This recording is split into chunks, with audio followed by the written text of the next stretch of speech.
what I've used in the description box for you, but I'm using mostly this Morphe palette, the 25L I think. It's got a really nice purple, and we're going to be using other things as well.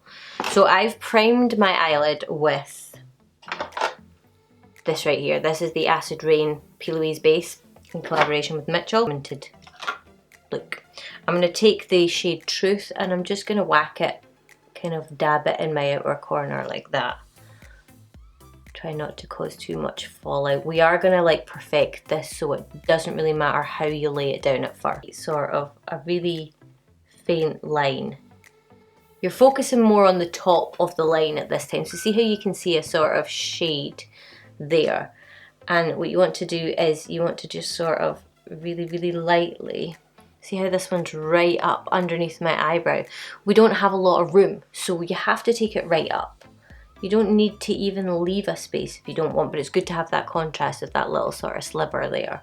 So generally it's tucked right up underneath my eyebrow in here, and then just down onto kind of like my nose. Use concealer, I just think that a base will last longer, so I use the P. Louise one. This one I really like, but I find it's just too thick. It doesn't flow really nicely.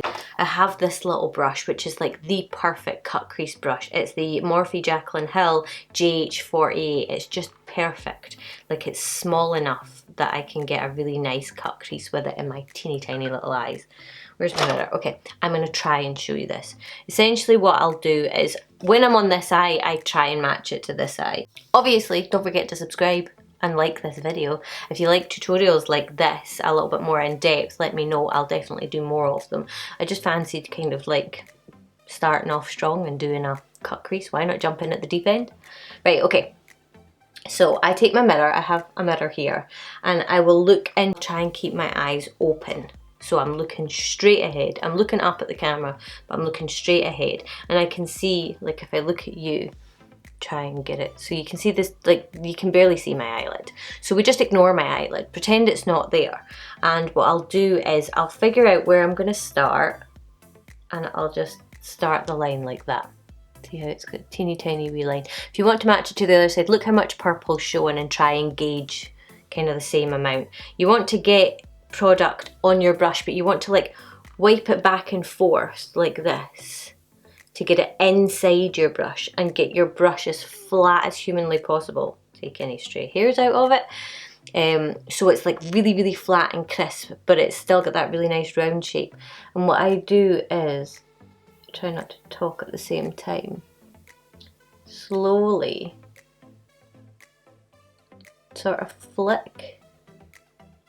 And what I'll do is guesstimate it lower than you need it. So you can go ahead and do that. Keep going. I'll show you.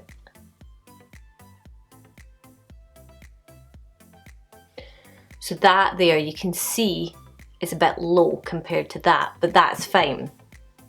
So what we then do, try not to do this as well. This makes it an absolute nightmare. Once you have your line and you want to crisp up, you can do that and stretch, but you don't want to do that for getting the shape, because it'll look like a really nice arch shape, and then you lower your brows down and it'll flatten.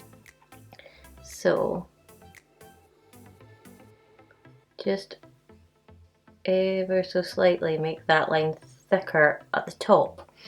And you can look back and forth and see, right, it needs to come up more here. Don't forget, add more on if it starts to drag at all.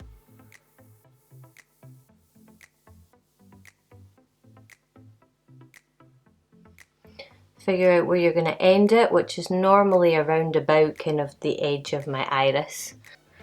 I'm going to fill it in like that. And it gives you a better idea of the shape now. So I can see I've actually come a wee bit too high on this edge. So what to do is get your wee pencil brush and just take away that tail. And you can do, basically use it like an eraser, like a rubber. And there you go. That's gone now. It still looks a little bit messy. So what we do is we go back in. I'm going to measure it up against that one, and just, instead of coming up, just going to flatten it out like that. and that looks better to me. People aren't going to pull out a measuring tape and measure how big each side is to see if they're both exactly the same, so it's only you that's going to be your worst kind of critic. So I'm taking the shade Art from that same palette, and I'm just going to apply that with this little brush. It just really helps you control it. And if you're doing a lighter shade like this, you don't have to worry too much about following the line. Well, I mean, do it as much as you can, but it doesn't matter too much if you go over the line a little bit, because the purple's going to overpower it anyway. Last little bit.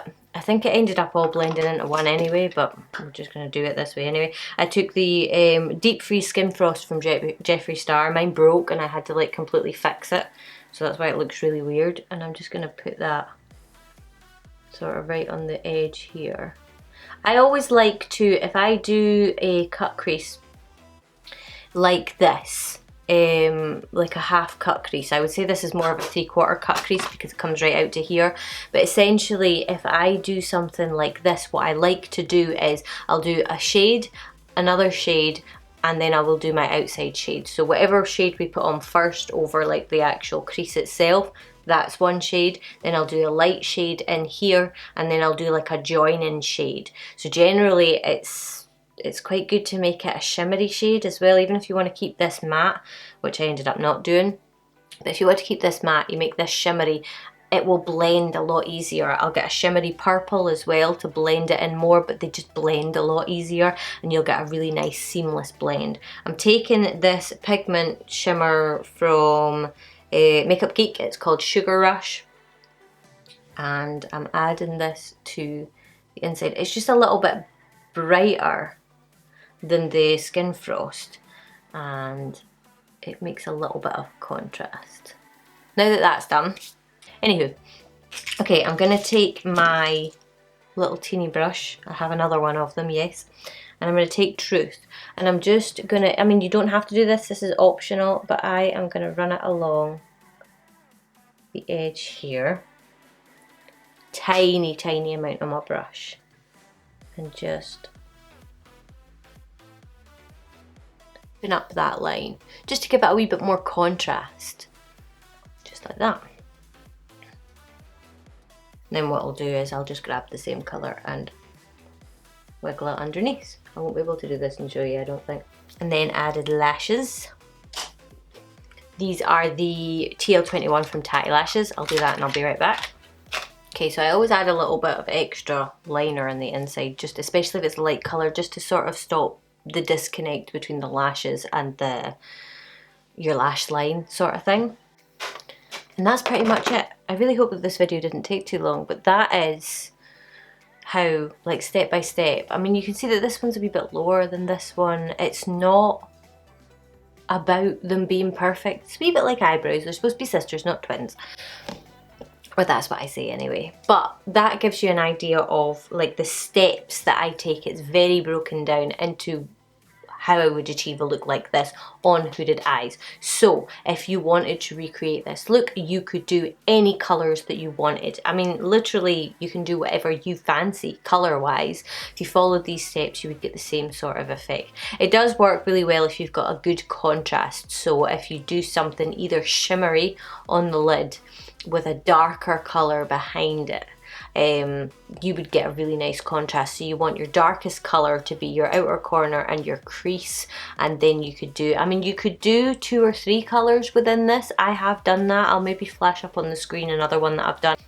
So yeah, I hope that this was helpful, and being that it was just kind of like slowed down and walked through the steps, that it was easy to follow and might have helped some of you out there that have been struggling, because I don't think that people sometimes stop and explain exactly what it is that they're doing. They just sort of like do it and you're like, well, how do they know where to put the line? And like I say, if you look straight ahead, this eyebrow, like this half of my face sort of sits higher than this half for some weird reason. So like if I did that, they would be literally bang on, but they're not. We don't all have symmetrical faces. So, I mean, don't fret too much about getting something perfect or spot on. As long as they look the same-ish, you're gonna get away with it. So yeah, I really hope that you enjoyed this video anyway. If you did, obviously I would love if you would give it a thumbs up and subscribe to the channel. If there's any other things that you would like to see broken down like this, let me know and I will definitely do that. But apart from that, I think that's everything. So I will hopefully see you guys in my next video. Bye!